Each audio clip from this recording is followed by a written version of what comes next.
यहाँ आपके साथ होना मेरे लिए सम्मान है क्या? मैं एक तरफ हो सकता हूँ? क्या यह ठीक है? आज इडाहो में आपके साथ होना मेरे लिए सम्मान है। मुझे लगता है मैं यहाँ पिछले नवंबर में आया था।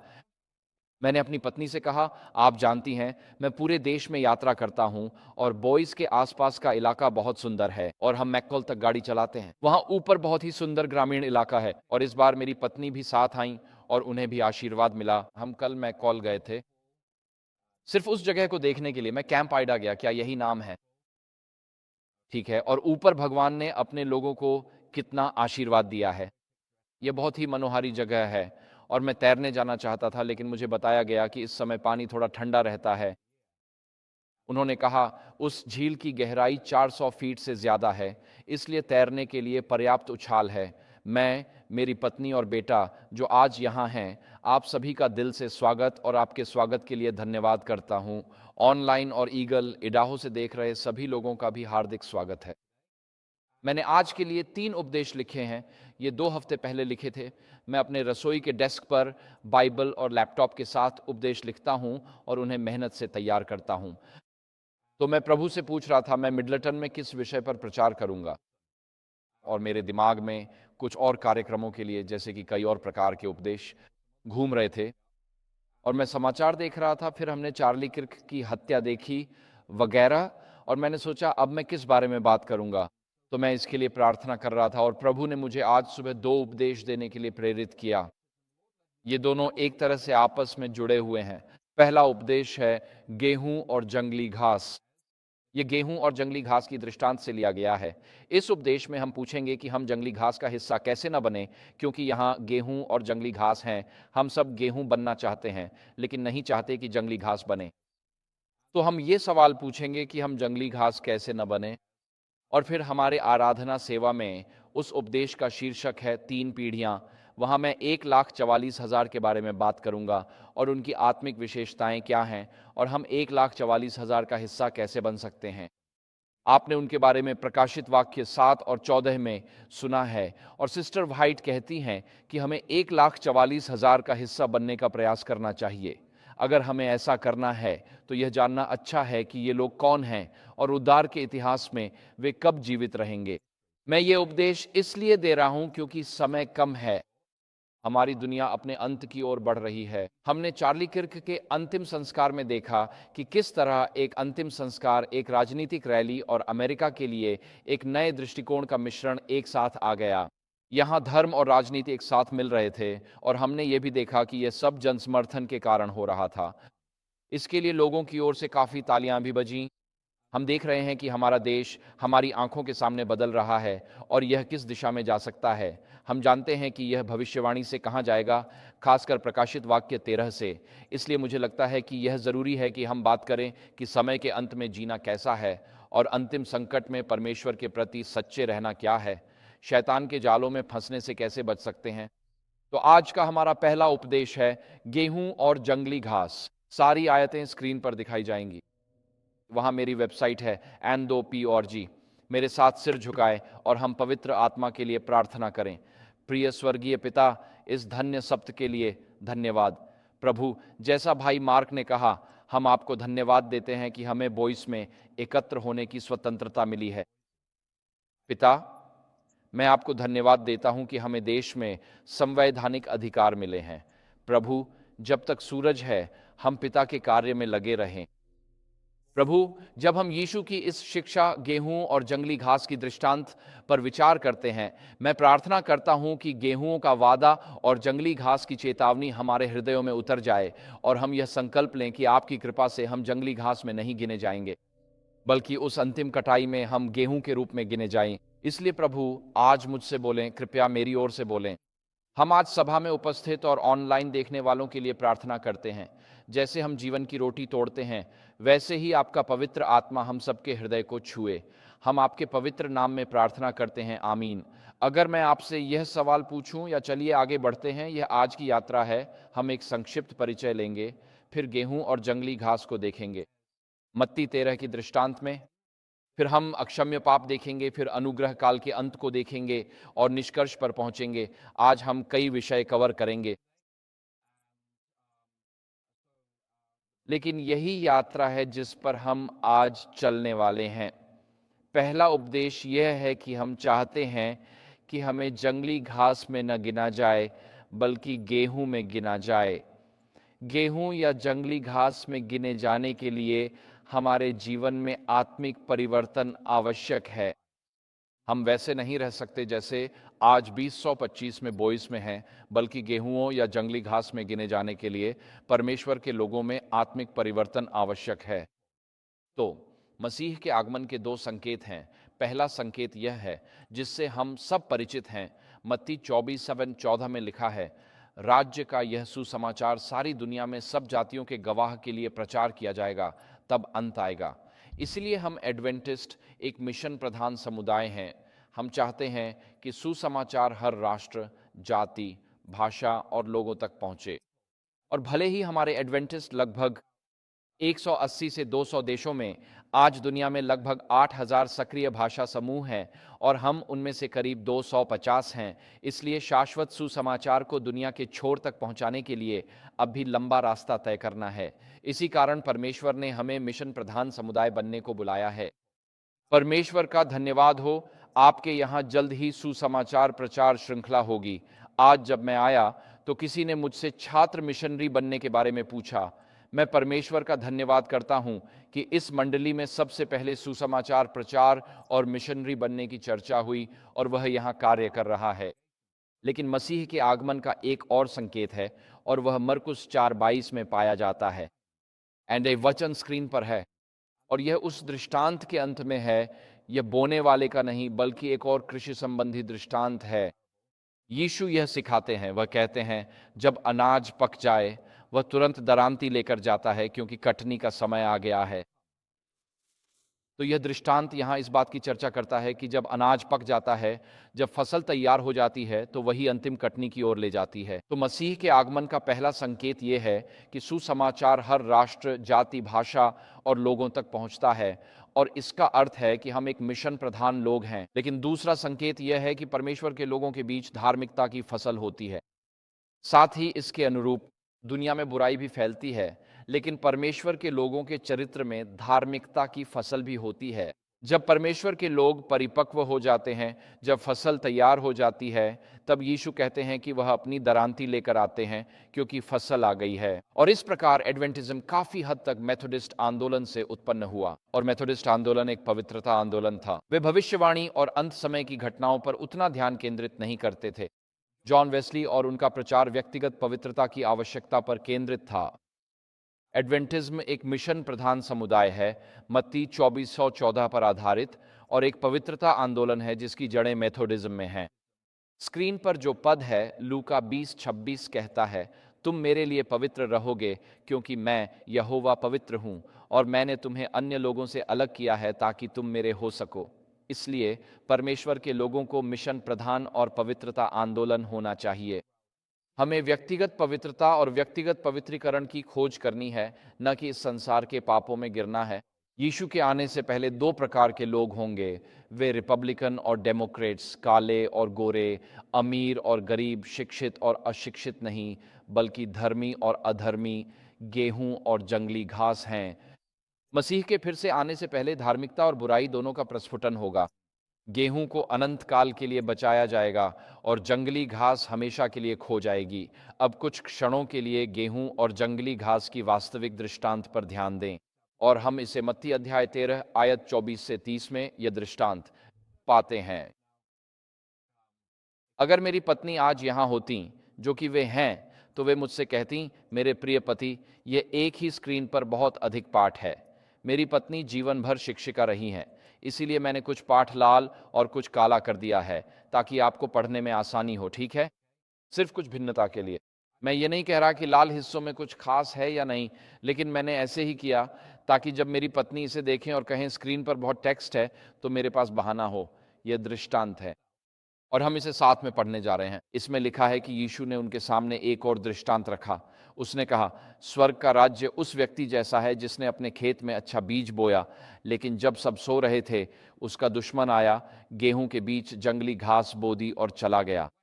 तो जब पौधे उगकर दाना लाए, तब जंगली घास भी दिखाई देने लगी और घर के नौकर उसके पास आकर बोले, मालिक, क्या आपने अपने खेत में अच्छा बीज नहीं बोया था?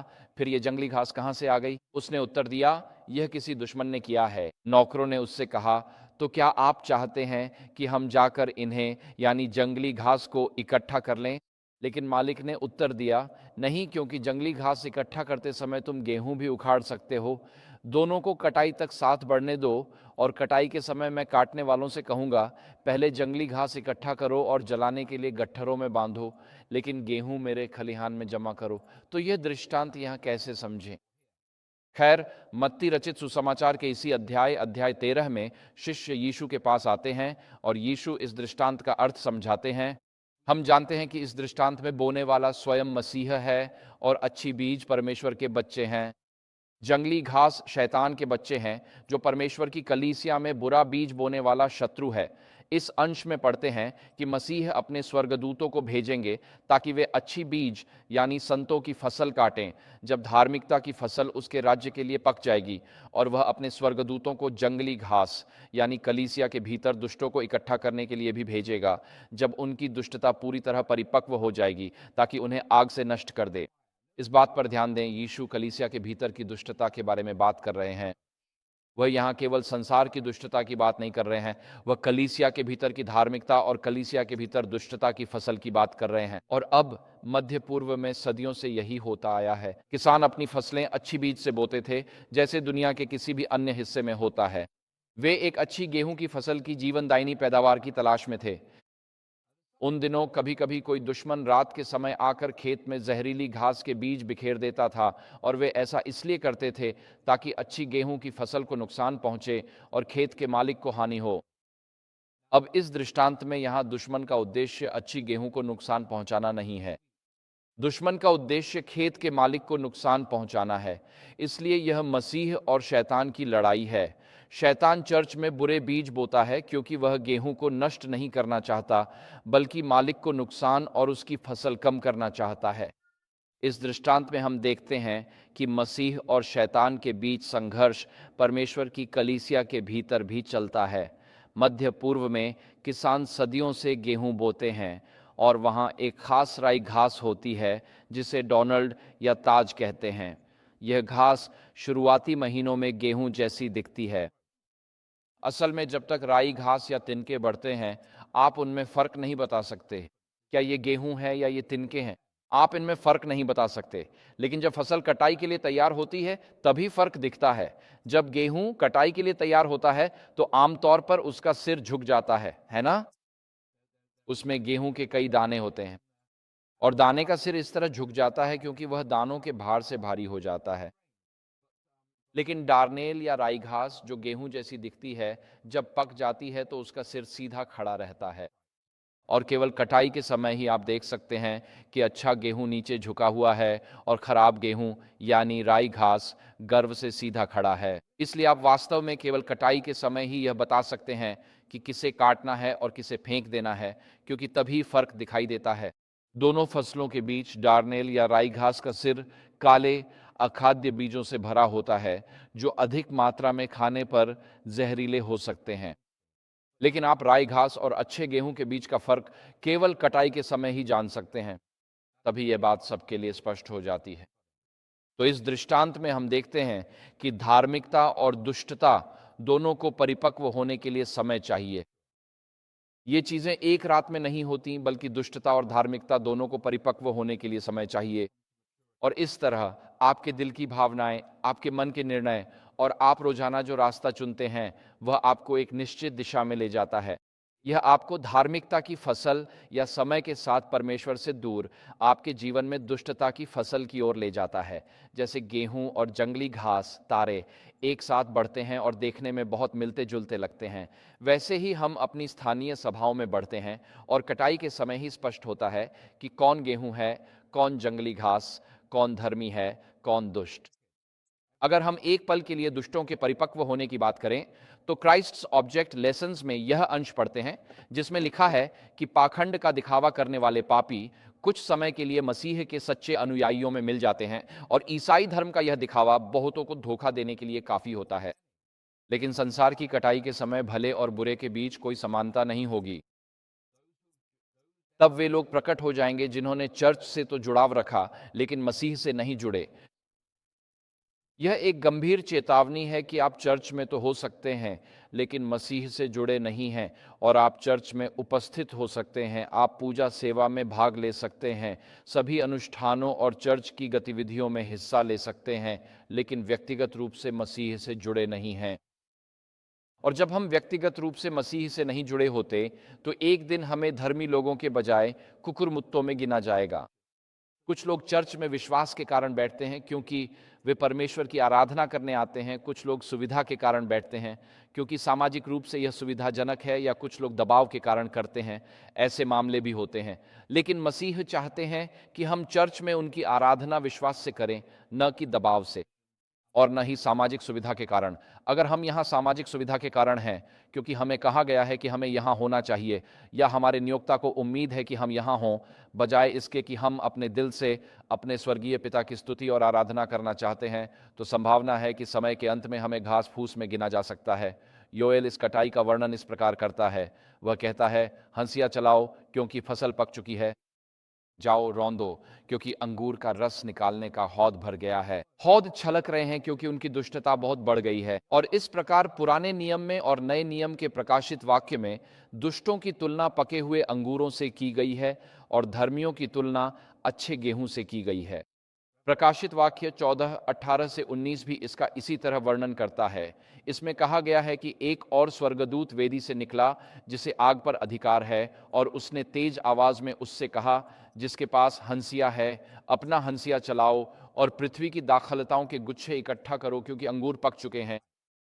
तो स्वर्गदूत ने अपनी हंसिया पृथ्वी पर चलाई और पृथ्वी की फसल इकट्ठा की और उसे परमेश्वर के क्रोध के महान हौद में डाल दिया। तो चाहे योएल में हो या पुराने नियम में और प्रकाशित वाक्य में, नए नियम में, हमारे पास ये विचार है कि दुष्ट लोग कलीसिया के भीतर और अधिक दुष्ट होते जाएंगे और एक अंतिम कटाई होगी। और जब पृथ्वी पर और उसकी कलीसिया के भीतर दुष्टता और धार्मिकता दोनों फलने फूलने लगेंगी, तब परमेश्वर कटाई करने वालों को भेजेगा। लेकिन जैसे दुष्टता को परिपक्व होने के लिए समय चाहिए, वैसे ही धार्मिकता को भी। हम अक्सर रातों रात धार्मिक व्यक्ति नहीं बन जाते। परमेश्वर चाहता है कि हम पवित्रीकरण की प्रक्रिया से गुजरें, अधिक पवित्र बनें और मसीह के स्वभाव में अधिक ढलें। और शायद असल जिंदगी में इसका सबसे करीबी उदाहरण विवाह है। जब आप पहली बार शादी करते हैं, आपके पास अपेक्षाएं, आशाएं और डर होते हैं, लेकिन आप दोनों अब भी अलग व्यक्ति होते हैं। 25 साल की शादी के बाद आप एक दूसरे के बहुत करीब हो जाते हैं। आप जानते हैं कि दूसरा क्या सोचता है और वे जानते हैं कि आप क्या सोचते हैं। अगर कोई आपसे कहता है, क्या आप सब्त की रात हमारे यहाँ आना चाहेंगे, तो आप बिना पूछे जानते हैं कि आपके जीवन साथी का इस बारे में क्या विचार है। वैसे मेरी शादी में हम उस मुकाम पर पहुंच गए हैं जहां मेरी पत्नी मेरे लिए सारे कपड़े खरीदती है, क्योंकि वह जानती है कि मुझे क्या पसंद है और मेरे लिए क्या अच्छा है। ये दोनों बातें हमेशा एक जैसी नहीं होती, और वह मेरे लिए ये काम करती है। तो जैसे जैसे आप एक दूसरे के करीब आते हैं, एक साथ समय बिताते हैं और एक जैसे बनते जाते हैं, वैसे वैसे आप यह समझने और जानने लगते हैं कि किसी भी सवाल या स्थिति में दूसरा व्यक्ति क्या महसूस करेगा। इसलिए धार्मिकता को परिपक्वता तक पहुंचने के लिए समय चाहिए। आखिरी बार प्रेम, अगापे का पूर्ण खिलना, नैतिक शुद्धता और परमेश्वर के प्रति आज्ञाकारिता, पाप पर विजय। अब हम यह धार्मिकता का अंतिम खिलना 1,44,000 लोगों में पाते हैं। इनके बारे में आगे इस सुबह जानेंगे। लेकिन संक्षेप में 1,44,000 वे हैं जो अंत की अंतरात्मा के संकट से होकर गुजरते हैं। वे पशु के चिन्ह के अंतिम संकट से होकर गुजरते हैं। वे अपने माथे पर पशु का चिन्ह नहीं लेते, लेकिन प्रकाशित वाक्य अध्याय 14 पद 2 और 3 में 1,44,000 के माथे पर उनके पूर्वज का नाम लिखा होता है। उन्होंने स्वयं को अंत समय के बाबुल के साथ किसी भी संबंध से अशुद्ध नहीं किया है। उन्होंने हमारे संसार की झूठी शिक्षाओं से बचाव किया है। उन्होंने प्रकाशित वाक्य 13 के पहले पशु का अनुसरण नहीं किया, जबकि पूरी दुनिया उस पशु के पीछे चलती है, लेकिन वे मेमने के पीछे पीछे चलते हैं जहां भी वह जाता है। उनके मुंह में छल, धोखा या असत्य नहीं है और वे परमेश्वर के सामने निर्दोष पाए जाते हैं। और सिस्टर व्हाइट इस प्रक्रिया पर टिप्पणी करती है जिसके द्वारा धार्मिकता संतों के बीच और हम में से प्रत्येक के जीवन में बढ़ती है। और यह अंश टेस्टिमनी टू मिनिस्टर्स पृष्ठ 18 से मेरे लिए बहुत रोचक है, क्योंकि यह बताता है कि यीशु अपने संतों के लिए, अपने संतों में और अपने संतों के बीच क्या करने जा रहे हैं। इसमें लिखा है, प्रभु यीशु अपने दया और प्रचुर अनुग्रह के प्रदर्शन के माध्यम से मानव हृदयों पर प्रयोग कर रहे हैं। वह ऐसे अद्भुत रूपांतरण कर रहे हैं कि शैतान अपनी सारी विजयी डींगों के साथ, अपनी सारी बुराई की साजिशों के साथ, जो परमेश्वर और उसकी सरकार के नियमों के विरुद्ध एकजुट हैं, उन्हें यानी परमेश्वर के संतों को एक ऐसे किले के रूप में देखता है जो उसकी चालाकियों और भ्रांतियों के लिए अभेद्य है। वे उसके लिए एक समझ से परे रहस्य हैं।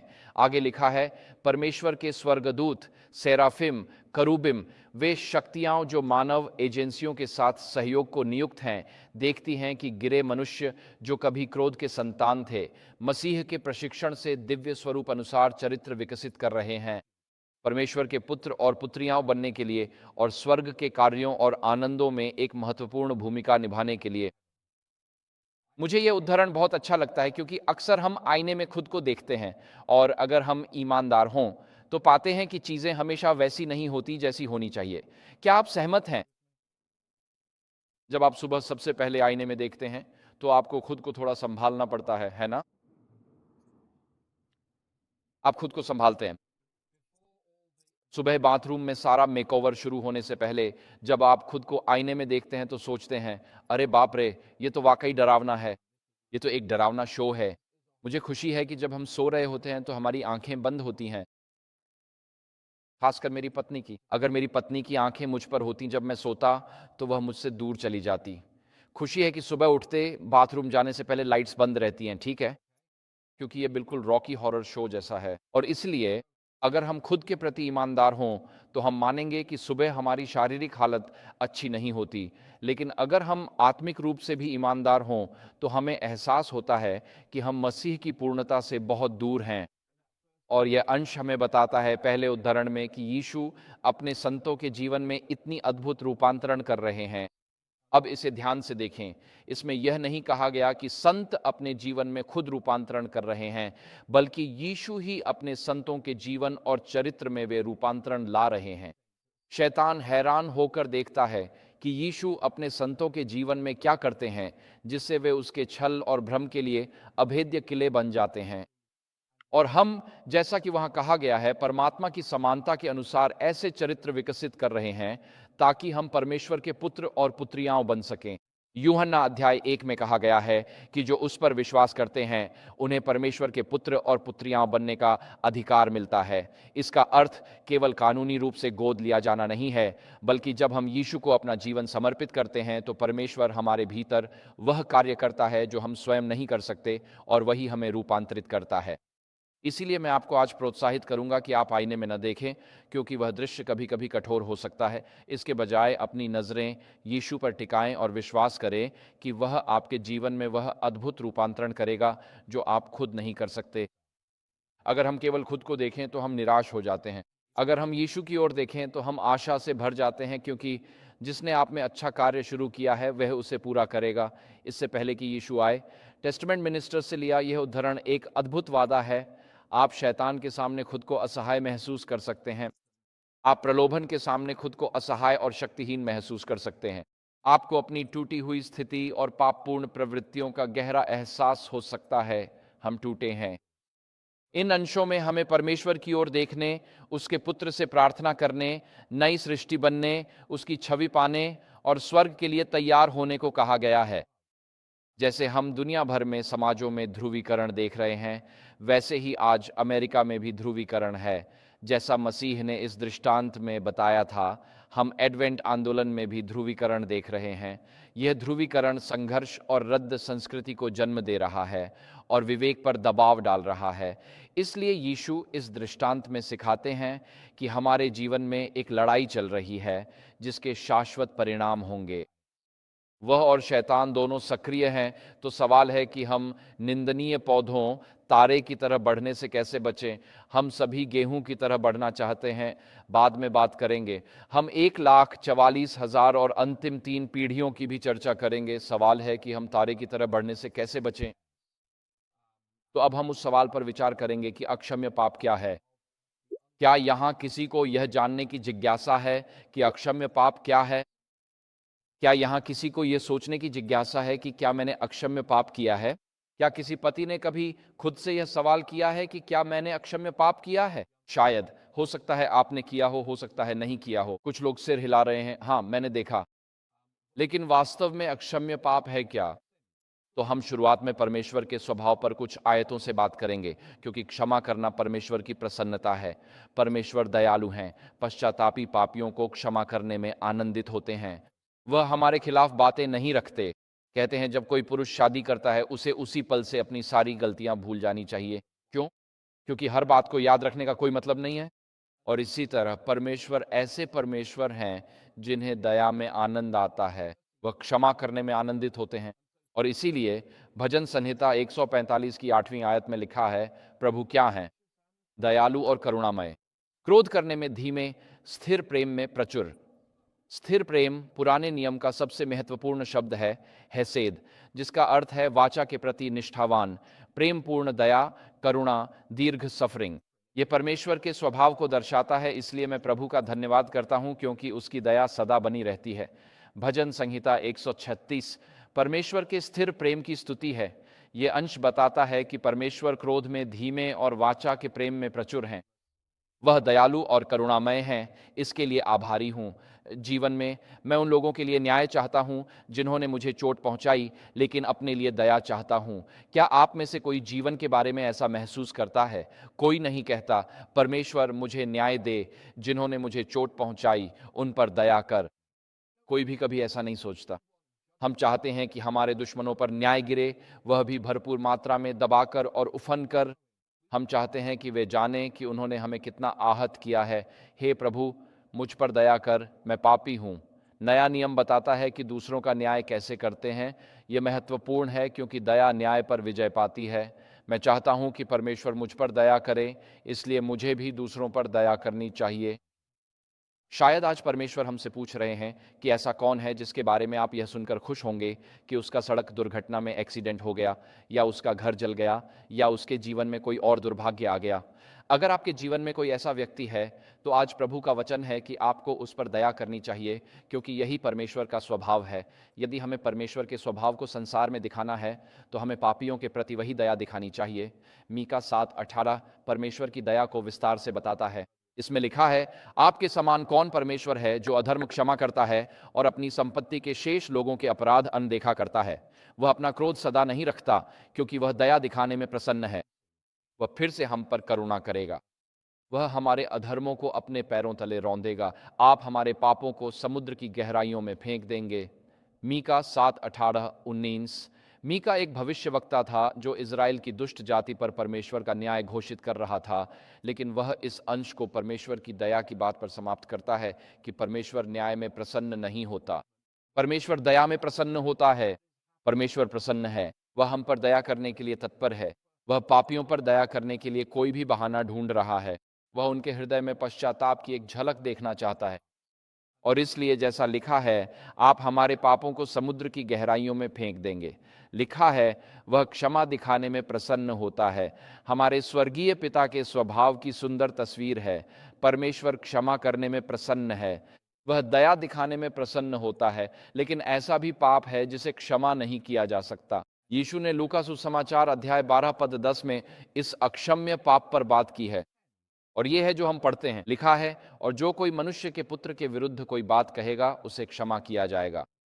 अर्थात यदि आप यीशु के विरुद्ध कुछ कहते हैं तो क्षमा किया जा सकता है, परंतु जो पवित्र आत्मा की निंदा करेगा उसे क्षमा नहीं किया जाएगा। ये एक गंभीर विचार है ना? जो कोई पवित्र आत्मा के विरुद्ध निंदा करता है उसे क्षमा नहीं मिलेगी। बहुत से लोग खुद से पूछते हैं, क्या मैंने वह पाप किया है जिसे क्षमा नहीं किया जा सकता? क्या मैं उस पाप के करीब हूँ?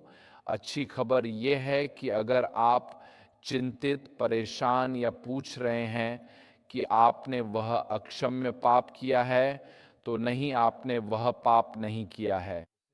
क्यों? क्योंकि ये तथ्य ही कि आप ये सवाल पूछ रहे हैं, ये दिखाता है कि पवित्र आत्मा आपके जीवन में सक्रिय है और आप अपने स्वर्गीय पिता के साथ अपने संबंध को लेकर चिंतित हैं। इसलिए अगर आप चिंतित हैं कि आपने अक्षम्य पाप किया है, तो आपने वह पाप नहीं किया है। ये दिखाता है कि आप अपने हृदय पर पवित्र आत्मा की प्रेरणा का उत्तर दे रहे हैं। तो यह अक्षम्य पाप आखिर है क्या? खैर, हमें पवित्र आत्मा के कार्य पर विचार करना चाहिए, क्योंकि जो कोई पवित्र आत्मा के विरुद्ध निंदा करता है उसे क्षमा नहीं मिलेगी। तो अक्षम्य पाप का कुछ लेना देना पवित्र आत्मा के कार्य को अस्वीकार या नकारने से है। यही हम इस पद से समझते हैं। तो यीशु हमें पवित्र आत्मा के कार्य के बारे में क्या सिखाते हैं? यीशु हमें विशेष रूप से यूहन्ना के सुसमाचार में सिखाते हैं कि पवित्र आत्मा हमें सब बातें सिखाएगा और वह सब कुछ हमें याद दिलाएगा जो मसीह ने हमें सिखाया है। यूहन्ना 15:26 में वह मसीह की गवाही देगा और पवित्र आत्मा संसार को पाप के विषय में समझाएगा, धर्म और न्याय के विषय में भी। यूहन्ना 16:8 में पवित्र आत्मा हमें सारी सच्चाई में ले चलेगा और जो कुछ आने वाला है उसे प्रकट करेगा। यूहन्ना 16:13 में पवित्र आत्मा यीशु की महिमा करेगा। यूहन्ना में वह कहाँ है? यूहन्ना 16:14 में वह हमारे हृदयों में परमेश्वर का प्रेम भर देगा। रोमियो 5:5 में वह हमारे भीतर परमेश्वर की छवि को फिर से बनाएगा। 2 कुरिन्थियों 3:18 में वह हमें नया हृदय देगा और परमेश्वर की व्यवस्था हमारे हृदय पर लिखेगा। यहेजकेल 36:26 से 27 तक। वह हमें प्रार्थना में सहायता करता है और जब हम प्रार्थना करते हैं तो हमारे लिए मध्यस्थता करता है। रोमियो 8:26। और जब हम शास्त्र पढ़ते हैं तो वह हमें उन्हें समझाता है। 2 पतरस 1:20-21। यह स्पष्ट है कि जब तक पवित्र आत्मा किसी के जीवन में कार्य नहीं कर रहा, कोई भी उद्धार नहीं पा सकता। हम पवित्र आत्मा की उपस्थिति, शक्ति और सेवकाई के बिना उद्धार नहीं पा सकते, चाहे हम उन्हें पहचानें या नहीं। अक्सर जब आप उन लोगों से बात करते हैं जो खुद को मसीही नहीं मानते लेकिन अपनी जीवन यात्रा बताते हैं, तो वे बातें बताते हैं जिन्हें आप उनके जीवन में पवित्र आत्मा के कार्य के रूप में पहचान सकते हैं। वे इसे अभी इस रूप में नहीं पहचानते। आप एनिमिस्टों, हिंदुओं, बौद्धों या धर्मनिरपेक्ष लोगों के साथ काम कर सकते हैं और वे अपने जीवन की घटनाओं, विचारों, भावनाओं, यात्रा का वर्णन करेंगे। वे इसे अभी पवित्र आत्मा नहीं मानते, लेकिन हमारे लिए मसीहियों के लिए यह स्पष्ट है कि पवित्र आत्मा इस व्यक्ति के जीवन में सक्रिय रहा है, उन्हें परमेश्वर के और निकट लाने के लिए। इसलिए जब आप किसी हिंदू, बौद्ध, एनिमिस्ट, धर्मनिरपेक्ष व्यक्ति या प्राइड परेड में किसी सोशल जस्टिस वॉरियर को देखें तो यह न माने कि वे स्वचालित रूप से खोए हुए हैं, क्योंकि आप नहीं जानते कि पवित्र आत्मा उनके दिल में कितनी शक्तिशाली तरीके से काम कर रहा है। वे अभी तक इसे इस रूप में नहीं पहचानते, इसलिए कोई भी तब तक उद्धार नहीं पा सकता जब तक पवित्र आत्मा उनके भीतर कार्यरत न हो, चाहे वे इसे पहचाने या नहीं। पवित्र आत्मा के बिना मैं अपने पाप के लिए दोषी महसूस नहीं करूंगा। हम अपने पापों के लिए पश्चाताप की आवश्यकता नहीं महसूस करेंगे। हम पाप पर विजय के लिए दिव्य अनुग्रह नहीं पाएंगे। हम स्वयं सुख, धन के प्रेमी रहेंगे, जैसा कि हम बाद में चर्चा करेंगे, न कि परमेश्वर के प्रेमी। हम मसीह का जीवन नहीं पा सकते और हम अपने आप को नए हृदय के अनुभव के लिए नहीं खोल सकते। इसलिए अपने जीवन में पवित्र आत्मा के व्यक्ति और सामर्थ्य को अस्वीकार करना अनंत विनाश की ओर ले जाता है। जब आप लगातार अपने विवेक में पवित्र आत्मा की विनती के विरुद्ध अपने हृदय को कठोर करते हैं, जानबूझकर और हट्ठी पाप में बने रहते हैं, तो ये हृदय को इतना कठोर कर देता है कि हम पवित्र आत्मा की आवाज को सुनना बंद कर देते हैं। अब मैं भी एक तरह से इसका दोषी हूं। जब मैं घर पर होता हूं तो मन में उपदेश तैयार करता हूं। सज्जनों, आप घर पर होते हैं, क्या आप भी किसी बात के बारे में सोचते रहते हैं? शायद। मेरी पत्नी और बेटी घर पर होती हैं, वे पृष्ठभूमि में बातें कर रही होती हैं। मुझे पता है, लेकिन वह मेरी सोच में प्रवेश नहीं कर पाती। अगर मेरी पत्नी चाहती है कि मैं ध्यान दूं, तो वह कहती है, मेरी तरफ देखो, जैसे मैं तुमसे बात कर रही हूं। मतलब ध्यान केंद्रित करो, जैसे मैं तुमसे बात कर रही हूं। जिस भी ग्रह पर तुम अभी घूम रहे हो, वहां से नीचे आ जाओ, मुझे तुम्हें यहां कुछ बताना है। फिर मुझे सच में इस बात पर ध्यान केंद्रित करना पड़ता है। बात यह है कि मैं मिनटों या घंटों तक ऐसे रह सकता हूं कि कोई मुझसे कुछ कह रहा है और मुझे पता नहीं चलता कि वे क्या कह रहे हैं, और यह अच्छी बात नहीं है। यह ऐसी चीज नहीं है जिसे आप शादी में अपनाने की सलाह देंगे। आपको दूसरे व्यक्ति पर ध्यान देना चाहिए, लेकिन सच्चाई यह है कि हम अपनी जिंदगी, विचारों, लक्ष्यों, कल्पनाओं, आशाओं और डर में इतने उलझ जाते हैं कि न सिर्फ अपने आसपास के लोगों से अनजान हो जाते हैं, बल्कि पवित्र आत्मा की आवाज़ से भी अनजान हो जाते हैं। हम अपनी सोच में इतने डूबे रहते हैं कि अब हम संवेदनशील नहीं रह जाते, यह भी नहीं पहचान पाते कि कब पवित्र आत्मा हमसे कुछ कह रहा है। और जब हम ऐसा करते हैं, यह सिर्फ इतना नहीं कि जब हम अपने दिल को पवित्र आत्मा की आवाज़ के लिए कठोर कर लेते हैं, तो पवित्र आत्मा हम तक नहीं पहुंच पाता, बल्कि हम अपने मन का नियंत्रण दुष्ट आत्माओं को सौंप रहे होते हैं। आप या तो पवित्र आत्मा के नियंत्रण में होते हैं या शैतान के नियंत्रण को स्वीकार कर रहे होते हैं। यह बात पशु के चिन्ह के संदर्भ में भी पाते हैं। जिन लोगों के पास पशु का चिन्ह है, उनके माथे पर वही चिन्ह होता है। इसका अर्थ है कि वे बुराई के लिए पूरी तरह समर्पित हैं। वे शैतान के नियंत्रण में हैं।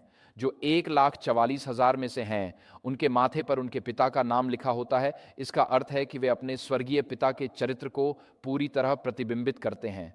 समय के अंत में दुनिया दो हिस्सों में बढ़ती है। एक वे जिनका चरित्र परमेश्वर के समान है और दूसरे जिनका चरित्र शैतान के समान है। इसमें कोई हैरानी नहीं कि आज हम देश में राक्षसी निरर्थक हिंसा में वृद्धि देख रहे हैं, जहां लोग सिर्फ मारने के लिए मार रहे हैं, क्योंकि वे अपने मन का पूरा नियंत्रण परमेश्वर को देने के बजाय वे उसे राक्षसों को सौंप रहे हैं। और इसलिए बाइबल में कुछ ऐसे उदाहरण हैं जहां लोगों ने अक्षम्य पाप किया। हम नूह की कहानी में प्रलय से पहले के लोगों को पाते हैं और वहां नूह 120 वर्षों तक प्रचार करता है। प्रलय से पहले के लोग जो बाढ़ से पहले रहते थे, उन्होंने 120 साल तक नूह के प्रचार का मजाक उड़ाया और परमेश्वर की दया के प्रस्ताव व पश्चाताप के आह्वान को ठुकरा दिया, और इसी कारण वे बाढ़ में नष्ट हो गए। हम साइंस ऑफ द टाइम्स 1899 में पढ़ते हैं। इसमें लिखा है, वे न्याय जो परमेश्वर ने प्रलय से पहले की दुनिया पर लाए, उन्होंने इसे असाध्य कहा, यानी परमेश्वर ने दुनिया को नष्ट किया क्योंकि उसने देखा कि उनके दिलों की हर भावना लगातार बुराई की ओर थी। जब उनके दिल की हर भावना बुराई से भरी हो और पवित्र आत्मा की आवाज़ के लिए जगह न हो, तो ये लोग पूरी तरह बुरे हो जाते हैं। वे बुराई के हाथों बिक चुके हैं। उन्होंने बुराई के आगे समर्पण कर दिया है। वे शैतान के नियंत्रण में हैं। इसलिए परमेश्वर उनके साथ कुछ नहीं कर सकते और उन्हें उसी मार्ग पर चलने देना अनावश्यक पीड़ा है।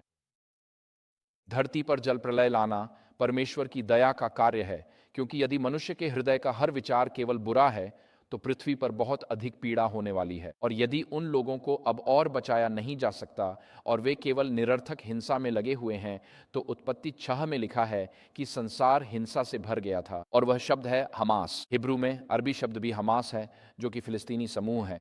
इसका अर्थ है किसी उच्च सत्ता के विरुद्ध हिंसक विद्रोह। यही इस शब्द का अर्थ है। और इस प्रकार संसार हमास से भर गया था।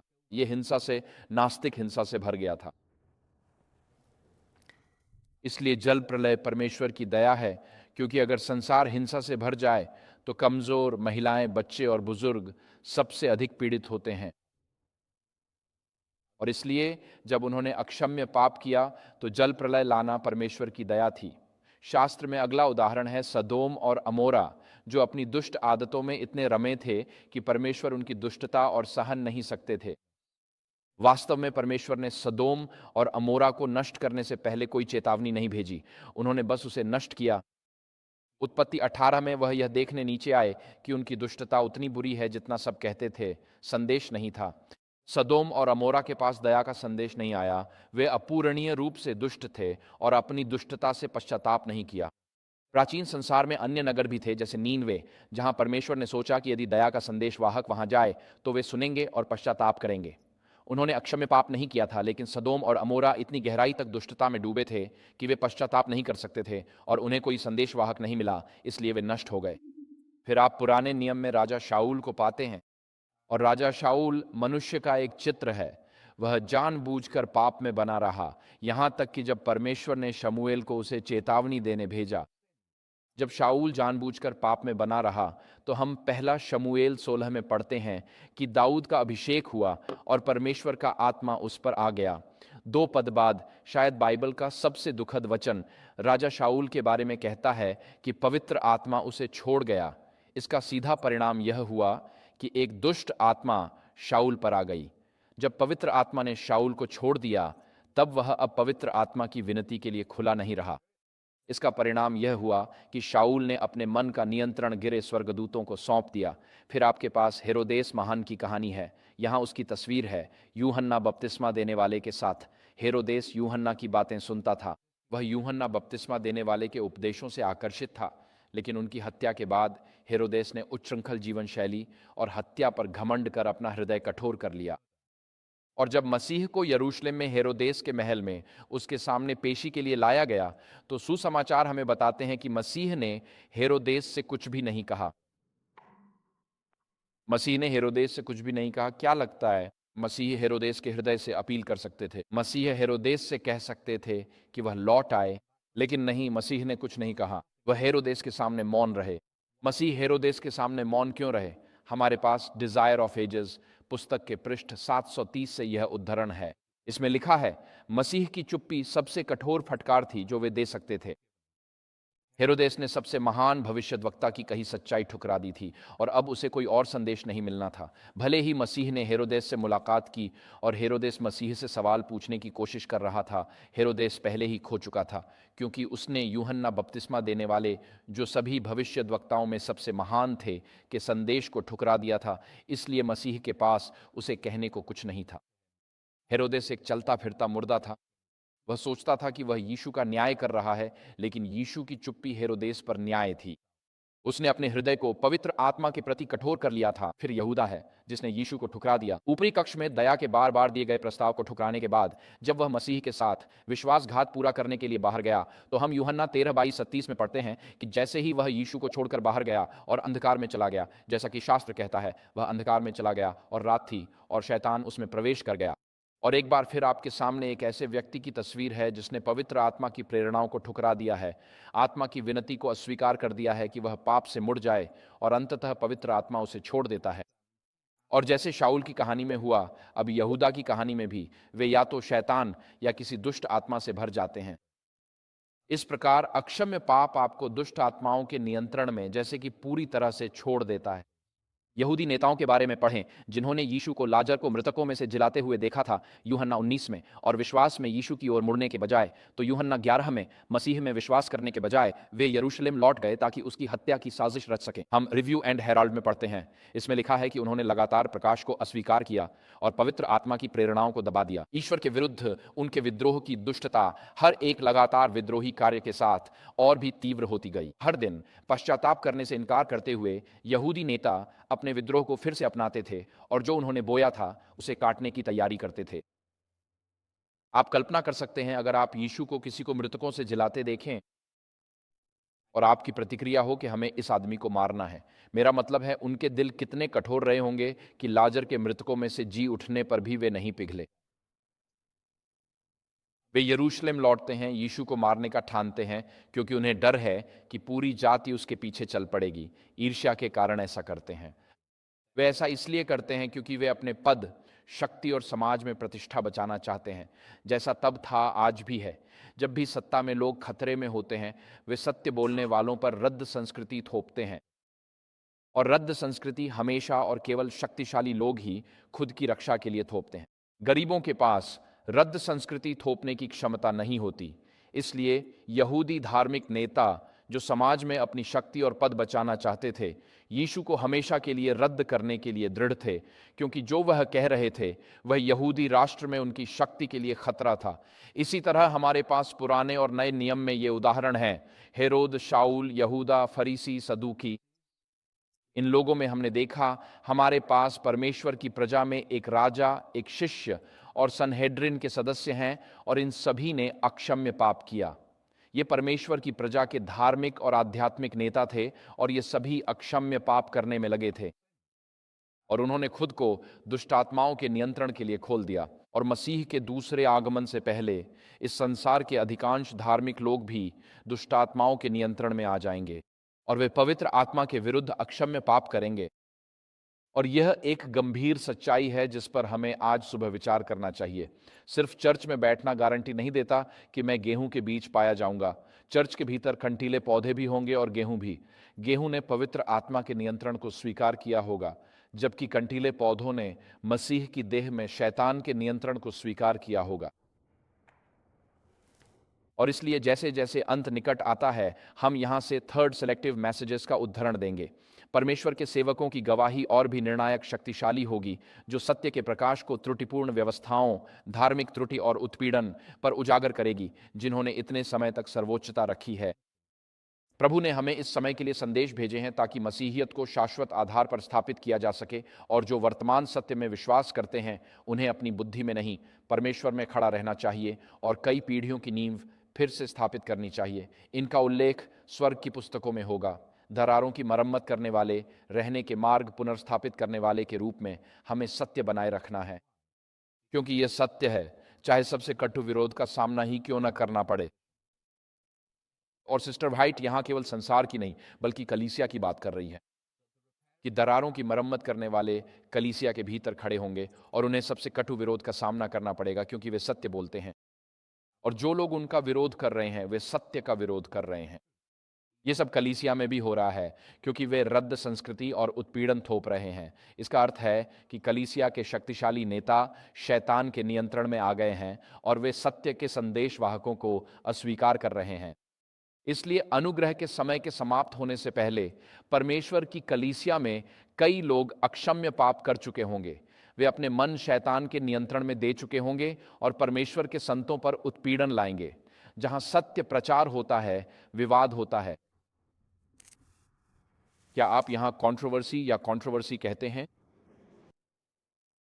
कंट्रोवर्सी, ठीक है।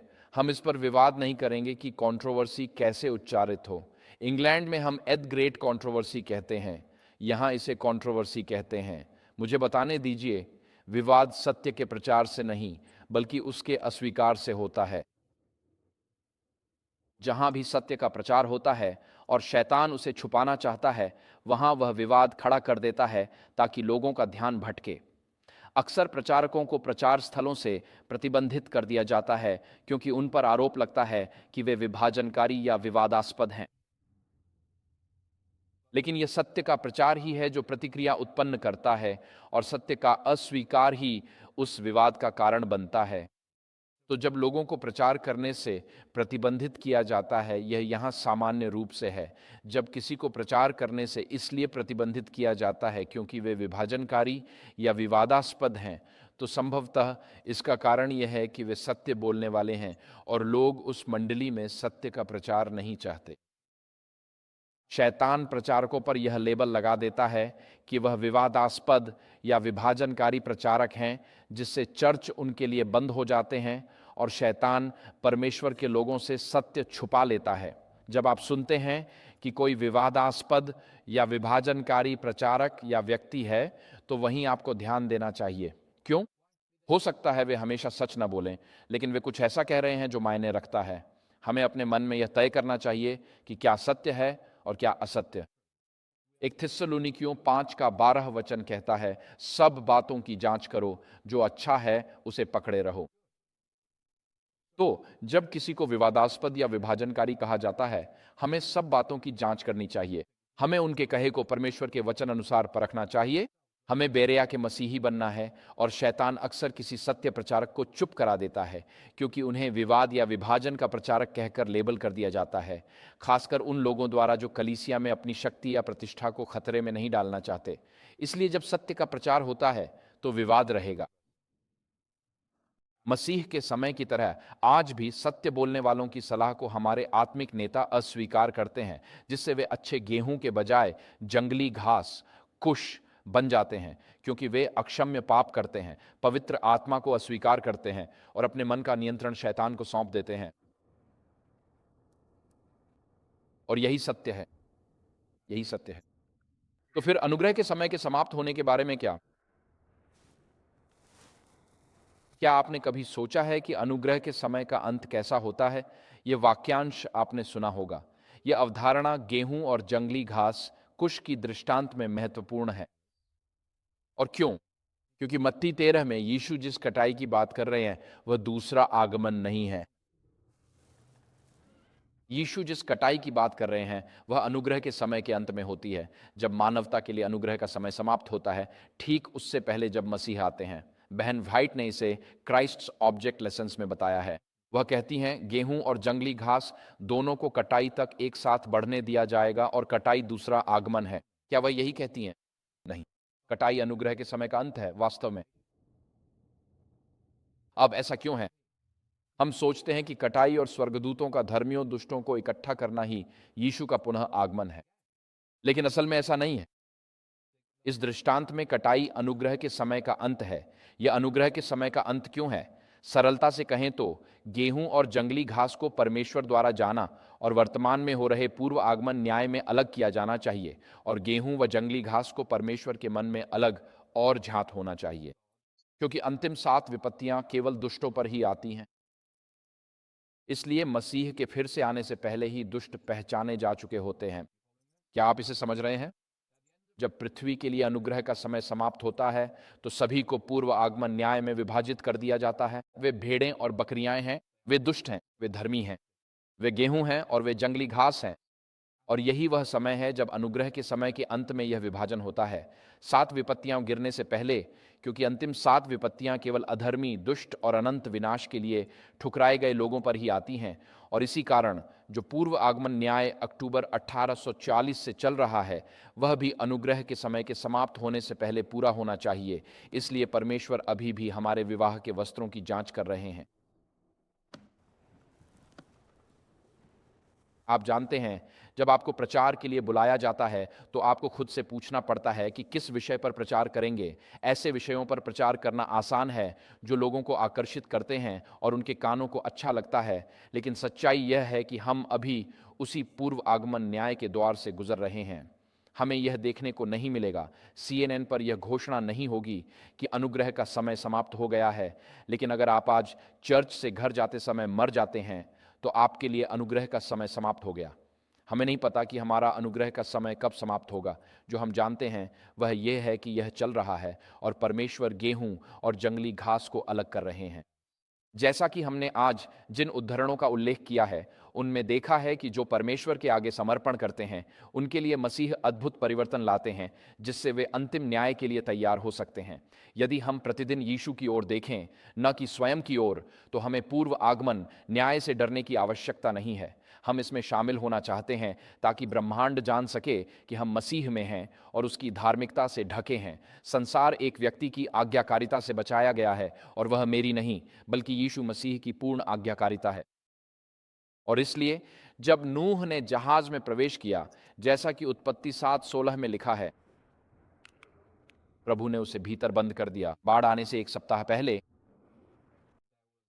नूह को जहाज में बंद किया गया था। बाढ़ से 7 दिन पहले नूह और पृथ्वी के निवासियों के लिए अनुग्रह का समय समाप्त हुआ। जब मसीह स्वर्गीय पवित्र स्थान में महायाजकीय सेवा पूरी करेंगे, पूर्व आगमन न्याय समाप्त होगा और वह अपने विश्वास योग्य बच्चों को लेने आएंगे। तब न्याय प्रकाशित वाक्य 22:11 में घोषित होगा। वहां लिखा है, जो बुरा करता है वह बुरा करे, जो अशुद्ध है वह अशुद्ध रहे, जो धर्मी है वह धर्मी बने, जो पवित्र है वह पवित्र बने। मसीह जब स्वर्गीय महायाजक के रूप में पवित्र स्थान छोड़कर पृथ्वी पर आते हैं, तब तक यह पता चल चुका होता है कि कौन धर्मी है और कौन दुष्ट है। अर्थात मानवता के लिए अनुग्रह का समय समाप्त है। जब मसीह महिमा के बादलों में आते हैं, तब कहना देर होगा कि अब मैं उन पर विश्वास करूं। जब मसीह महिमा के बादलों में आते हैं तो या तो आप खड़े होकर कह रहे होंगे, ये हमारा परमेश्वर है जिसका हम इंतजार कर रहे थे, या फिर आप चट्टानों से पुकार रहे होंगे कि वे गिरकर आपको सिंहासन पर विराजमान और उसके साथ मेमने के मुख से छुपा लें। जब मसीह महिमा के बादलों में आ रहे हों, तब उनकी ओर मुड़ना बहुत देर हो चुकी होगी। आप जानते हैं, इस हफ्ते मैंने कॉस्मिक कांस्टेंट नाम से एक उपदेश लिखा। किसी ने मुझसे कहा कि मैं और स्वर्ग की शक्तियां हिलाई जाएंगी इस वाक्यांश पर प्रचार करूं, बस उसी पर। मैंने पहले उस वाक्यांश पर प्रचार नहीं किया था, लेकिन जब इसका अध्ययन किया तो हैरान रह गया, क्योंकि हमारे ब्रह्मांड में कई कॉस्मिक कांस्टेंट्स हैं जिन्हें जीवन के पृथ्वी पर संभव होने के लिए एक निश्चित गणितीय संख्या होना जरूरी है। जब कहा जाता है स्वर्ग की शक्तियां हिलाई जाएंगी, ये सूर्य, चंद्रमा और तारों के बारे में है। अगर हम सूर्य के और करीब होते तो भून जाते, जैसे शुक्र ग्रह पर होता है। अगर हम सूर्य से और दूर होते तो सौर हवाएं हमारा वायुमंडल उड़ा देती और इसी तरह की बातें होती। और जब सूर्य, चंद्रमा और तारे अपनी जगहों से हटा दिए जाते हैं तो ब्रह्मांड की गणितीय एकता ढह जाती है। इसी कारण प्रकाशित वाक्य 6 में कहा गया है कि आकाश एक पुस्तक की तरह लपेट दिया जाएगा। और लूका 21 में कहा गया है कि लोगों के दिल डर के मारे बैठ जाएंगे, क्योंकि जो संसार पर आने वाला है उससे वे भयभीत होंगे, क्योंकि हमारा जीवन उन्हीं गणितीय सूत्रों पर निर्भर है जो ब्रह्मांड ने बनाए हैं। हम इन्हें ब्रह्मांडीय स्थिरांक कहते हैं, और एकमात्र स्थिरांक जो मायने रखता है वह है परमेश्वर का हमारे प्रति अनंत प्रेम। ब्रह्मांड समाप्त होगा, जब यीशु फिर आएंगे तब पश्चाताप करना देर हो जाएगी। आज उद्धार का दिन है। आज वह दिन है जब हमें कहना चाहिए, हाँ, मैं आपको अपना प्रभु और उद्धारकर्ता स्वीकार करता हूं और आपसे निवेदन करता हूं कि आप मेरे लिए और मुझ में वह करें जो मैं स्वयं नहीं कर सकता। इसलिए इस अनुग्रह की अवधि के समाप्त होने के बारे में हम यहाँ पढ़ते हैं कि जब जांच की न्याय प्रक्रिया समाप्त होगी, तब सभी का भाग्य जीवन या मृत्यु के लिए तय हो चुका होगा। अनुग्रह की अवधि प्रभु के स्वर्ग के बादलों में प्रकट होने से कुछ समय पहले ही शुरू होती है। ग्रेट कंट्रोवर्सी, पृष्ठ 490। तो जब फसल पक जाएगी तब कंटीले लोग अब अपने पापों को स्वीकार नहीं करेंगे। उन्हें अपने पापों को स्वीकार करने की आवश्यकता नहीं लगती। वे अपने दिलों को इतना कठोर कर लेंगे कि अब वे पवित्र आत्मा की आवाज़ नहीं सुन पाएंगे, जो उनके पापों के लिए उन्हें दोषी ठहराती है और परमेश्वर की दया पाने के लिए बुलाती है। हर सप्त चर्च में उपस्थित रहते हुए भी वे अब दुष्ट आत्माओं के नियंत्रण में हैं, क्योंकि पवित्र आत्मा उनसे हटा ली गई है। जैसा कि होशे 4:17 में लिखा है, यह वही स्थिति है जो पुराने नियम में थी। हम पढ़ते हैं, इफ्राइम मूर्तियों से मिल गया है, उसे छोड़ दो। इफ्राइम इस्राएल की उत्तरी 10 जातियों के लिए एक शब्द है, और यदि वे मूर्तियों से मिल गए हैं तो इसका अर्थ है कि परमेश्वर के लोगों ने स्वयं को दुष्टात्माओं की पूजा के लिए बेच दिया है। इसलिए परमेश्वर कहते हैं, मेरे लोगों को छोड़ दो। उन्होंने स्वयं को दुष्टात्माओं की पूजा और नियंत्रण के लिए समर्पित किया। जब फसल पक जाती है, जब कुकुरमुत्तों के बीच पाप का कोई अंगीकार नहीं होता, तब मसीह के पास उनके लिए कोई मध्यस्थता शेष नहीं रहती। यीशु की महायाजकीय सेवा में पृथ्वी पर अपने संतों के लिए कुकुरमुत्तों की ओर से कोई मध्यस्थता नहीं होती, क्योंकि उनमें पाप का कोई अंगीकार नहीं है। उनकी प्रार्थनाएं और क्षमा के लिए निवेदन स्वर्ग नहीं जा रहे हैं, इसलिए मसीह की महायाजकीय सेवा में उनके लिए शेष नहीं है। जब धर्मियों में फसल पक जाती है तो धर्मियों के लिए छाप लगना पूर्ण हो जाता है। अब परमेश्वर का स्वभाव हमारे मन में स्थिर हो गया है। उन्होंने अपने जीवन का नियंत्रण न खुद को न दुष्ट आत्माओं को सौंपा है। उन्होंने जीवन का नियंत्रण पवित्र आत्मा को सौंप दिया है, जो उन्हें गिरने से बचाता है। ये सुंदर पद यहूदा की पुस्तक से है। ये अंतिम पद है। इसके बाद प्रकाशित वाक्य की पुस्तक आती है। ये पद है जिस पर हम कम समय बिताते हैं। इसे हम कलीसिया में आशीर्वचन या स्तुति रूप में पढ़ते हैं, लेकिन ये यहूदा से सुंदर सत्य है। इसमें लिखा है, अब उसी को जो तुम्हें गिरने से बचा सकता है। यह प्रकाशित वाक्य की पुस्तक से ठीक पहले का एक सुंदर अंश है, और यह इस बात का उल्लेख करता है कि जब अनुग्रह का समय समाप्त हो जाएगा और हमें बिना मध्यस्थ के जीना होगा, तब परमेश्वर के लोग कैसे जीवन व्यतीत करेंगे। इसमें लिखा है, अब उसी को जो तुम्हें किससे बचा सकता है। ठीक है, जब परमेश्वर के लोगों के लिए अब और महायाजक की मध्यस्थता नहीं रहेगी, तब उस एक के लिए स्तुति का गीत होगा जो तुम्हें गिरने से बचा सकता है। मुझे इस बात की चिंता नहीं है कि मैं बिना मध्यस्थ के कैसे जीऊंगा, क्योंकि यह पद मुझे बताता है कि एक है जो मुझे गिरने से बचाएगा, और तुम्हें उसकी महिमा की उपस्थिति में निर्दोष खड़ा करने के लिए आनंद के साथ केवल एक परमेश्वर हमारे उद्धारकर्ता को हमारे प्रभु यीशु मसीह के द्वारा महिमा, महत्ता, सामर्थ्य और अधिकार सदा से और अब और हमेशा के लिए मिले। ये वे लोग हैं जो परमेश्वर की आज्ञाओं का पालन करते हैं और यीशु की गवाही रखते हैं। ये वही बुद्धिमान कुंवारियां हैं जिन्होंने अपने दीपकों में पवित्र आत्मा का तेल बनाए रखा। फसल पकने पर अधर्मी के लिए पश्चाताप कर परमेश्वर की ओर लौटना और धर्मी के लिए परमेश्वर से विद्रोह कर दूर जाना असंभव हो जाता है। गेहूं और जंगली घास के बीच का अंतर कलीसिया के भीतर सभी के लिए स्पष्ट हो जाएगा। एक समूह पवित्र आत्मा, दूसरा दुष्ट आत्माओं द्वारा नियंत्रित होता है। एक अगापे प्रेम का प्रकाश, दूसरा स्वार्थ और सुख के लिए स्वार्थपरता का प्रकाश फैलाता है। और पैसा एक शांति में व्यापार करता है, दूसरा हिंसा में व्यापार करता है। एक अंतरात्मा की स्वतंत्रता बनाए रखता है, दूसरा उसे रौंदता है। एक समूह 10 आज्ञाओं को मानता और पालन करता है, दूसरा समूह उन्हें और उनकी वैधता को नकारता है। एक समूह में लोगों के चेहरों पर यीशु की छवि दिखती है, दूसरे समूह में लोग शैतान की छवि देखते हैं। आप इसे सबसे अधिक बार बोर्ड मीटिंग्स में देखते हैं, लेकिन आप देखते हैं। आप इसे सप्त की सुबह नहीं देखते, लेकिन आप बोर्ड मीटिंग्स में शैतान की छवि को चमकते हुए देखते हैं। ये आप इसे बहुत बार देखते हैं, और आप परमेश्वर की छवि को भी चमकते हुए देखते हैं। जब आप किसी को अस्पताल में देखने जाते हैं और वहाँ चर्च का कोई भाई या बहन उनके साथ प्रार्थना कर रहा होता है, तो आप यीशु की छवि देख सकते हैं। जब कोई कहता है मुझे मदद चाहिए और आप उन्हें फ़ोन करते हैं, वे व्यस्त होते हैं और बाद में कहते हैं माफ़ कीजिए, किसी ने पहले ही मुझे फ़ोन कर लिया था मेरे लिए प्रार्थना करने के लिए, तब आप अपनी मंडली में यीशु की छवि देखते हैं। आप इसे प्रेम, करुणा और एक सदस्य से दूसरे के प्रति दया में देखते हैं। उनमें यीशु मसीह की छवि दिखती है। इसी तरह एक समूह में यीशु की छवि है, दूसरे में शैतान की। वे संत जो अंतिम संकट से बचते हैं, वे 1,44,000 हैं, और अनुग्रह का समय समाप्त होने के बाद परमेश्वर दुष्टों पर 7 अंतिम विपत्तियां उंडेल देगा। यह केवल संसार के दुष्टों पर नहीं, बल्कि कलीसिया के भीतर के कुकुरमुत्तों पर भी है। ये केवल संसार के दुष्टों पर नहीं, बल्कि वे 7 अंतिम विपत्तियां परमेश्वर की कलीसिया के कुकुरमुत्तों पर भी उंडेली जाएंगी। इसीलिए उनकी प्रतिक्रिया यानी विपत्तियां दिखाएंगी कि उनमें परमेश्वर का भय नहीं है। यह उनके ऊपर परमेश्वर के न्याय की वैधता की पुष्टि करेगा। प्रकाशित वाक्य 16 की 7 विपत्तियों में पढ़ते हैं कि जब वे अपने कष्टों में होंगे तो लिखा है कि वे अपने पापों को स्वीकार कर परमेश्वर से क्षमा मांगने के बजाय परमेश्वर को श्राप देंगे।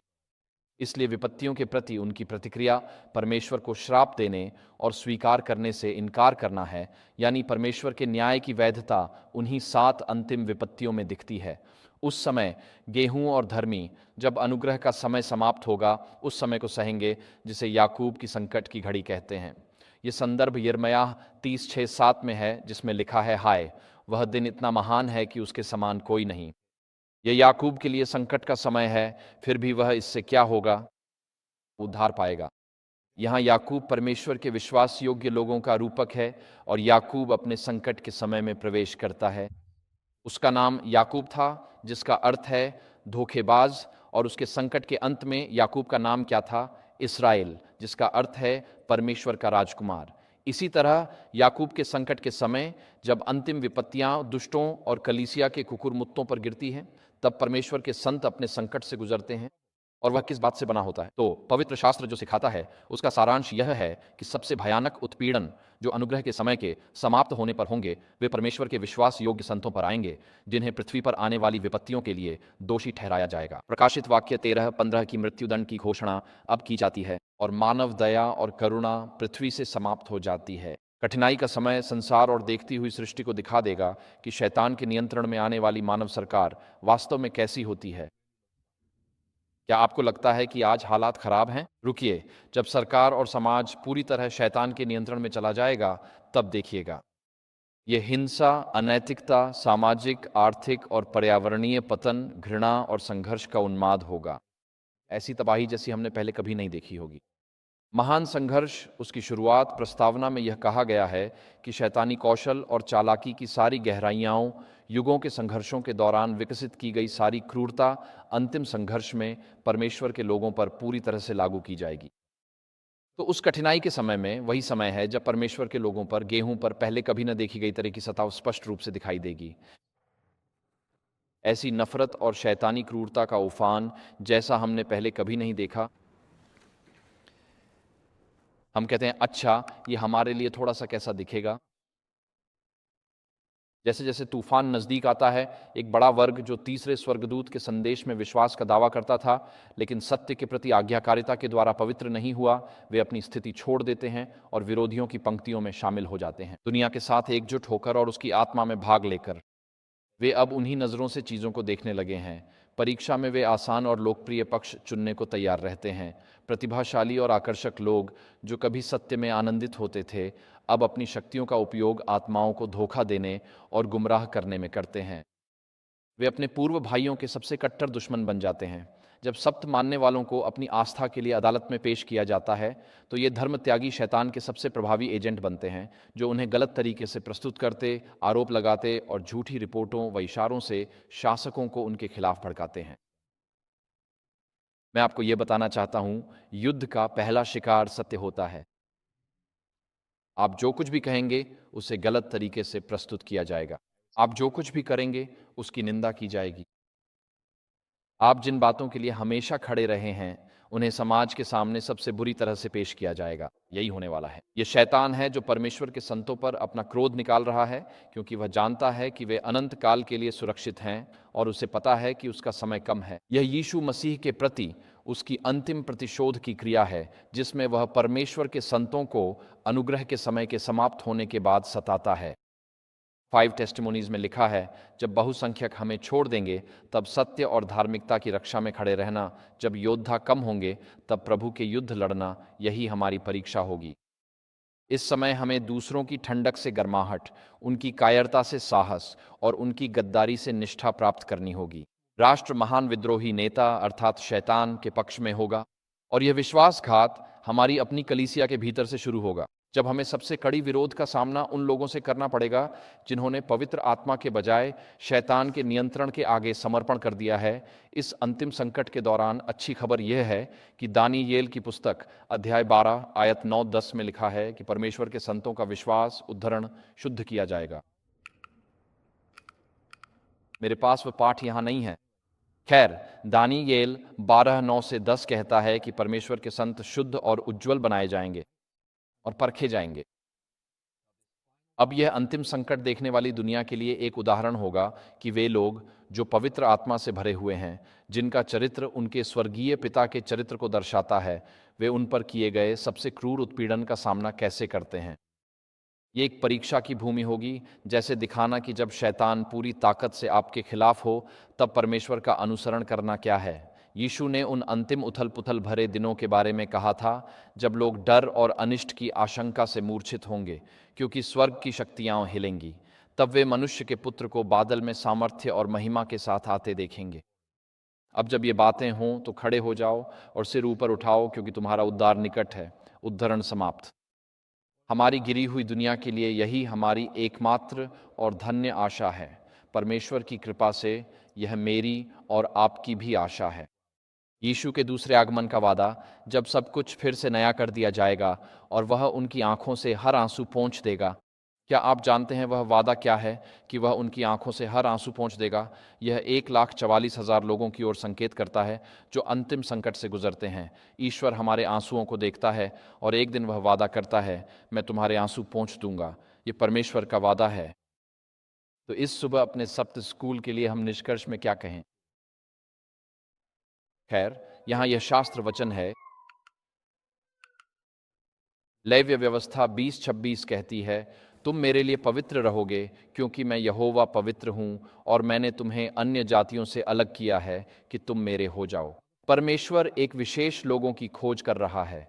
परमेश्वर एक पवित्र लोगों की खोज कर रहा है। परमेश्वर ऐसे पुरुषों, महिलाओं, लड़कों और लड़कियों की खोज कर रहा है जो मिडलटन, इडाहो में रहते हैं, जिन्होंने अपने आप को अमेरिका के 20-20-5 के मूल्यों, तरीकों, रीति रिवाजों और झूठे देवताओं से अलग कर लिया है, और जिन्होंने अपने दिल और दिमाग का नियंत्रण पवित्र आत्मा को सौंप दिया है, जो हर दिन पवित्र आत्मा की आवाज़ सुनने के लिए तत्पर रहते हैं, जो केवल सुनने के लिए नहीं बल्कि पवित्र आत्मा की आवाज़ के प्रति आज्ञाकारी होने के लिए भी तत्पर रहते हैं। हर मंडली में गेहूं भी होते हैं और जंगली घास भी। ये एक साधारण सच्चाई है। ऐसा कहना कोई आलोचनात्मक बात नहीं है। ये यीशु की सीधी शिक्षा है। लेकिन हर मंडली में गेहूं भी होते हैं, जंगली घास भी, और आप यह मानकर नहीं चल सकते कि आपकी सांस जंगली घास वालों में है। हो सकता है वह गेहूं वालों में हो, आप नहीं जानते। इस चरण में आप कोई भी अनुमान नहीं लगा सकते, क्योंकि यह केवल कटाई के समय ही स्पष्ट होता है कि गेहूं कौन है और जंगली घास कौन है। हालांकि अगर आप अच्छे गेहूं के रूप में बढ़ना चाहते हैं और सड़ती हुई जंगली घास बनकर अनंत विनाश के योग्य नहीं होना चाहते, तो आज ही आप यीशु से पवित्र आत्मा का वरदान मांग सकते हैं। उसने वादा किया है कि यदि आप अपने स्वर्गीय पिता से पवित्र आत्मा मांगेंगे तो परमेश्वर आपको 2025 में बोइस, इडाहो में पवित्र आत्मा देंगे। यदि आप अपने जीवन में पवित्र आत्मा की खोज करेंगे तो आप पवित्र आत्मा को पाएंगे और पवित्र आत्मा आपको पाएगा। यदि आप दस्तक देंगे तो आपके हृदय का द्वार खुलेगा और पवित्र आत्मा उसमें प्रवेश करेगा।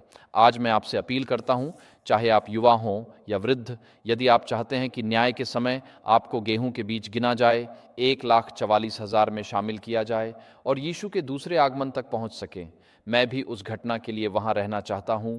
क्या आप नहीं चाहते? यह मानव इतिहास की सबसे महान घटना होगी, जब ब्रह्मांड हमारी आंखों के सामने फट जाएगा और हम देखेंगे कि यीशु अनगिनत स्वर्गदूतों के साथ आ रहे हैं। यदि आप उस घटना तक जीवित रहना चाहते हैं तो आज ही अपना हृदय समर्पित करें और अपना भविष्य उसी को सौंप दें जो अकेले आज आपका हृदय बदल सकता है और आपको अनंत जीवन दे सकता है। यहूदा से लिया गया वह उद्धरण एक वादा है, अब उसी के लिए जो आपको गिरने से बचा सकता है। अंतिम संकट में जब गेहूं और जंगली घास के बीच का अंतर हमेशा के लिए तय हो जाएगा, जब अनुग्रह का समय समाप्त हो जाएगा, तब एक है जो आपको गिरने से बचा सकता है। एक है जो आपको परमेश्वर की उपस्थिति में निर्दोष और आनंद के साथ खड़े होने में सक्षम बना सकता है। और वह कौन है? हमारे एकमात्र परमेश्वर, हमारे उद्धारकर्ता के लिए, वह है यीशु मसीह, हमारे प्रभु। तो आज मैं आपको आमंत्रित करता हूं कि आप अपनी दृष्टि यीशु पर उठाएं, जो सारी महिमा, वैभव, शक्ति और अधिकार के योग्य हैं, सदा से, अब और हमेशा के लिए। अपनी आंखें यीशु पर लगाओ और देखो कि वह आपके लिए क्या कर सकते हैं। अपनी आंखें यीशु पर लगाओ और पवित्र आत्मा के वरदान के लिए प्रार्थना करो, और आत्मा आपको भर देगा और आपको भीतर से बाहर तक बदल देगा, ताकि परमेश्वर आपको एक पापी के रूप में नहीं, बल्कि एक भविष्य वाले संत के रूप में देखें। वे आपको मसीह की धार्मिकता की पूर्णता से परिपूर्ण देखेंगे, और चाहे शैतान आपके साथ कुछ भी कर ले, वह आपको मेमने की जीवन पुस्तक से बाहर नहीं कर सकता। अक्षम्य पाप के आगे मत झुको, शैतान के नियंत्रण के आगे मत झुको। मत सोचो चर्च में बैठने से तुम अपने आप उद्धार पा जाओगे। व्यक्तिगत रूप से, जानबूझकर, सोच समझकर हर सुबह पवित्र आत्मा की उपस्थिति के आगे झुकें, उससे प्रार्थना करें कि वह आपको भर दे, आपको रूपांतरित करे और मसीह की शिक्षाओं की याद दिलाए। उन शिक्षाओं के प्रति आज्ञाकारिता में जीवन जिएं, और मसीह आपके भीतर आपके चरित्र को मसीह जैसा बनाएगा। आपका चरित्र आपके स्वर्गीय पिता का प्रतिनिधित्व करेगा। सृष्टि व शैतान जब आपको देखेंगे तो वे ऐसे व्यक्ति को देखेंगे जिसकी पेशानी पर उनके स्वर्गीय पिता का नाम लिखा है। इसीलिए आज मेरी आपसे विनती है कि आप जंगली घास न बने, अक्षम्य पाप के आगे मत झुकें, अपने जीवन में उन प्रिय पापों को न रखें। ये मत सोचिए कि छोटी सी बात परमेश्वर के लिए मायने नहीं रखती, वह मायने रखती है। आज अपने जीवन में वह सब समर्पित कर दें जिसे आप पवित्र भेंट के रूप में परमेश्वर को नहीं दे सकते। ऐसा हो तो उसे परमेश्वर के हाथों में सौंप दें और उनसे वही करने के लिए कहें जो केवल वही कर सकते हैं। और जब यीशु फिर आएंगे, स्वर्गदूत परमेश्वर के संतों को इकट्ठा करेंगे। वह उन लोगों को ढूंढने आएंगे जिनके नाम मेमने की जीवन की पुस्तक में है। वह आपको ढूंढने आ रहे हैं। आइए सिर झुकाएं और प्रार्थना करें। हमारे स्वर्गीय पिता, हम आपको धन्यवाद देते हैं कि वह समय आने वाला है जब बुराई का अंत हो जाएगा, जब पीड़ा, बीमारी और दुख और नहीं रहेंगे।